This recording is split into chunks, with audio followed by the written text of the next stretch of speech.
શ્રી વલ્લભાધીશ કી જય, શ્રી ગુસાઈજી પરમ દયાલ કી જય, શ્યામ સુંદર શ્રી અમને મહારાણી કી જય, શ્રી હરિરાય મહાપ્રભુ કી જય.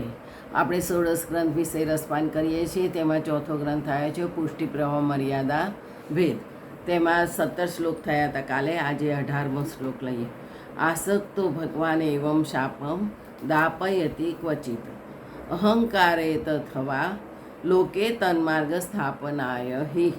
અને 19મો શ્લોક છે ન તે પાષંડતા યાંતિ ન ચ રોગાદ્યુ વદ્રવ મહાનુભાવા પ્રાયેણ શાસ્ત્ર શુદ્ધત્વ હેતવે. મિશ્ર પુષ્ટિજીવો લૌકિકમાં આસક્તિવાળા થવા છતાં ભગવાન જ ક્યારે શાપ દેવડાવે છે, ક્યારેક અહંકાર થયા છતાં શાપ દેવડાવે છે, અને ક્યારેક લોકમાં તે માર્ગને સ્થાપવા સારું શાપ દેવડાવે છે. જેને શાપ થયો હોય તે પાખંડી થતો નથી, તેને રોગાધિક બાધા કરતા નથી, પરંતુ ઘણું કરીને શાસ્ત્રને વિશે મહાનુભવી હોય છે. તેમાં ભગવાનનો હેતુ તેની શુદ્ધિને માટે જ હોય છે. નલ કુબેર અને મણિગ્રીવને નારદ દ્વારા શાપ થયો હતો. તે લૌકિક આસક્તિને લીધે થયો હતો. તે શાપને લીધે બંને યમલાર્જુન વૃક્ષ થયા. તેમાંથી તેમનો ભગવાને ઉદ્ધાર કર્યો. અહંકારના લીધે ચિત્રકેતુને પાર્વતીજીનો શાપ થયો. તે વૃત્તાસુર નામનો રાક્ષસ થયો. તેમાંથી ભગવાને ઇન્દ્ર સાથેના યુદ્ધ વખતે દર્શન દઈને ઉદ્ધાર કર્યો. મૃગરાજાને ગૌદાનની ગફલતીથી લોકમાં તે માર્ગનું સ્થાપન કરવા માટે બ્રાહ્મણ દ્વારા શાપ થયો. તેનો પણ ભગવાને જ કરચલાની યોનિમાંથી ઉદ્ધાર કર્યો હતો. આ પ્રમાણે શાપ આપેલા બધાની પ્રથમ કરતાં શુદ્ધતા કરેલી છે, માટે તે શાપ અનુગ્રહ રૂપ છે. ભગવાન લીલાર્થ તરતમ ભાવથી નિશ્ચયપૂર્વક ભજે છે. 20મો શ્લોક.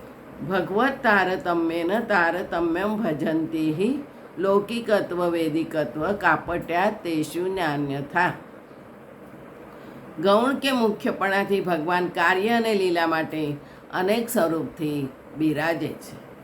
તે સ્વરૂપ મધ્યે જે સ્વરૂપમાં ભક્તની આસક્તિ થઈ હોય, ભજન થતું હોય, તે ભક્તને શાપ થયા પછી પણ તે જ સ્વરૂપથી તેનો ઉદ્ધાર થાય છે. જેમ કે ચિત્રકેતુ સંકર્ષણ સ્વરૂપનો ભક્ત હતો. તેને પાર્વતીનો શાપ થયા બાદ વૃત્તાસુર રૂપે ઇન્દ્રની સામે યુદ્ધ કરતો હતો. ત્યારે પણ તેણે સંકર્ષણના ચરણમાં મનથી પ્રવેશ કર્યો હતો. ઇન્દ્રમેન રાજા નિર્ગુણ ઉપાસક હતો. તે અગસ્ત્ય મુનિના શાપથી ગજેન્દ્ર થયો હતો. તે અવસ્થામાં નિર્ગુણ ભગવાનની સ્તુતિ કરેલી છે, અને દર્શન પણ નિર્ગુણ પ્રભુએ જ સહરી સ્વરૂપે આપેલા છે. વૈષ્ણવત હિ સહજમ તન્યોત્ર વિપર્યય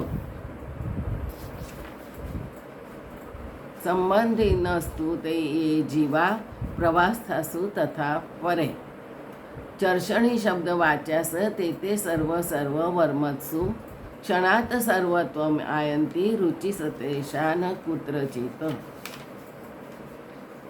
આમાં એમ કહેવા માગે છે કે પુષ્ટિજીવોને વૈદિકપણુંનું લૌકિકપણું કપટથી છે, બીજે પ્રકારે નથી, પરંતુ વૈષ્ણવપણું સહજ છે.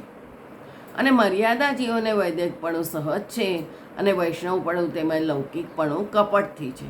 અને પ્રવાહી જીવોને લૌકિકપણું સહજ છે, પણ વૈષ્ણવપણું અને વૈદિકપણું કપટથી છે.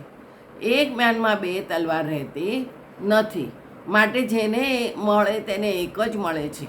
વૈષ્ણવપણું એ પ્રભુ પર અત્યંત સ્નેહને લીધે છે.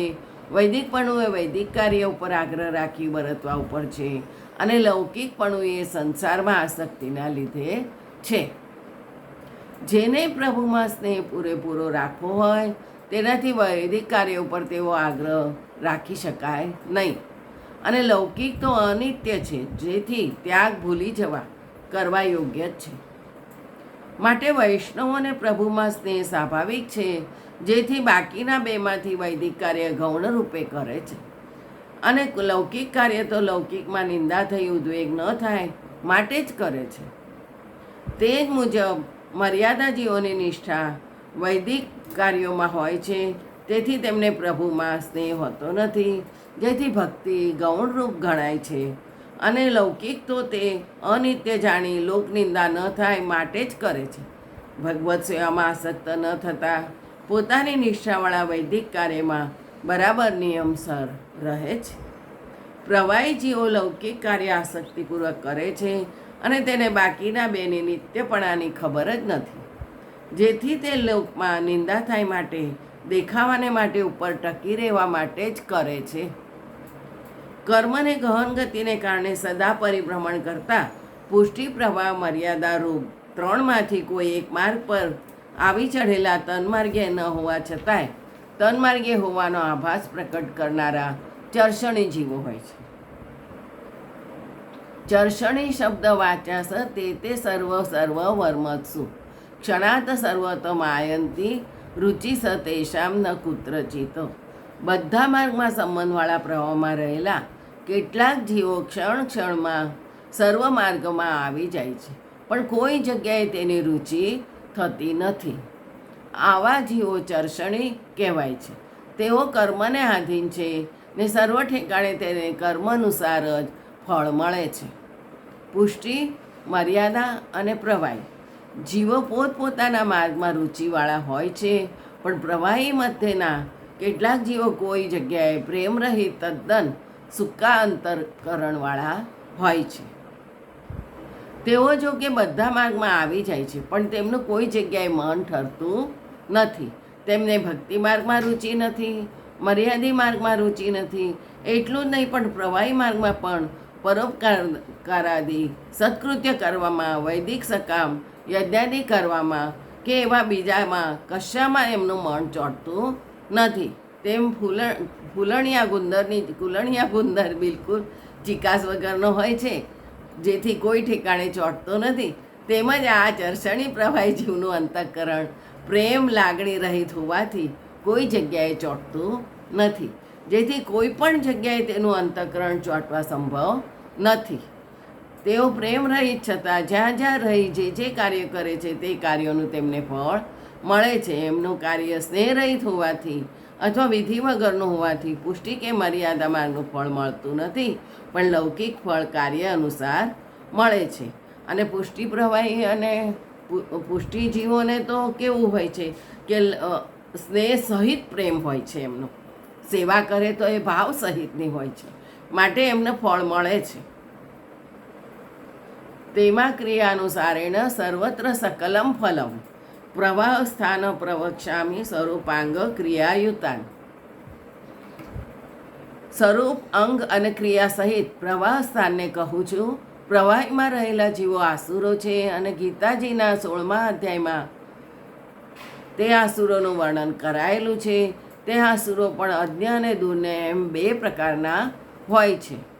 પ્રવૃત્તિ અને નિવૃત્તિના સ્વરૂપને નહીં જાણનાર, આચાર રહિત, સત્ય રહિત, જગતને અસત્ય, અપ્રતિષ્ઠિત, અનીશ્વર છે એમ કહેનારા, ઉપર પ્રમાણે દ્રષ્ટિને અવલંબન કરીને આત્માનો નાશ અને ત્યાગ કરનારા, અલ્પબુદ્ધિવાળા, ઉગ્ર કર્મ કરનારા, જગતના ક્ષયને માટે અહિત કરનારા, ન પૂરી શકાય તેવા કામના આશ્રયી, દમ અને મદયુક્ત, મોહને લીધે અવળા નિશ્ચયને પામી અસુચિ વ્રત કરનારા, અનંત લય સુધી ચિંતાને ધારણ કરનારા, કામ ઉપભોગ માટે દેહ અને જગત છે એમ નિશ્ચય કરાયેલા, સેંકડો આશાના પાશથી બંધાયેલા, કામ ક્રોધ પરાયણ, કામ અને ભોગને માટે અન્યાયથી અર્થ મેળવનારા, મેં આ જે મેળવ્યું હું આ મનોરથ પામીશ, આ મારું ધન થશે એવી બુદ્ધિવાળા, આ શત્રુને મેં માર્યો, બીજા બંને પણ હું મારીશ, હું બહુ સમર્થ છું, હું જ ભોગી છું, હું સિદ્ધ છું, હું સુખી છું,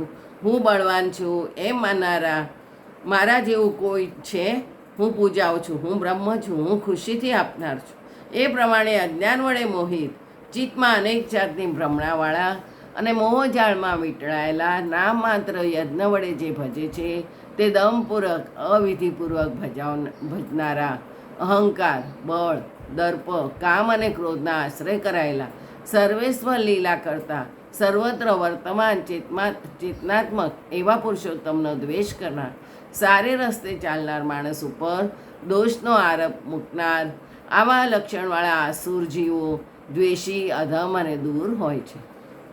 આસુર યોનિમાં જન્મ પામેલાના કેટલાક સહજ આસુર છે, તેમાં દુર્જ્ઞ છે. કેટલાક અજ્ઞ આસુર છે, તેઓ ખરી રીતે દૈવી છતાં અપરાધના લીધે અસુરમાં જન્મેલા હોય છે. બીજું આવતીકાલે. જય જય શ્રી ગોખલેશ.